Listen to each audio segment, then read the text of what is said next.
வணக்கம் உறவுகளே, நான் உங்களை துபாய் அபுதாபிலேருந்து. இப்போ தமிழ்நாட்டில் பார்த்தீங்கன்னா திமுக அரசாங்கம் வந்து ஏற்கனவே 2-3 தடவை கரண்ட் பில்லை கூட்டிட்டாங்க.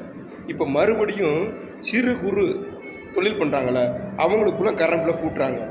இப்போ வீடுகளுக்கும் கரண்ட் பில்லை கூட்டுவாங்க.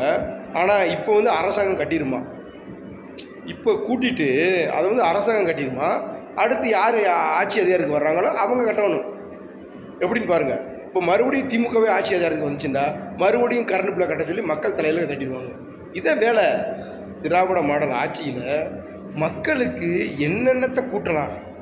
பத்திரப்பதிவுத்துறையை கூட்டிட்டாங்க, விலைவாசியை எல்லாத்தையுமே கூட்டிட்டாங்க, மாநகராட்சியில் வரியை கூட்டிட்டாங்க, தண்ணி வரி எந்தெந்த துறையில் கூட்டணுமோ எல்லாத்தையுமே வரியை கூட்டிட்டாங்க. இப்போ மறுபடியும் கரண்ட் பில்லை கூட்டுறாங்க.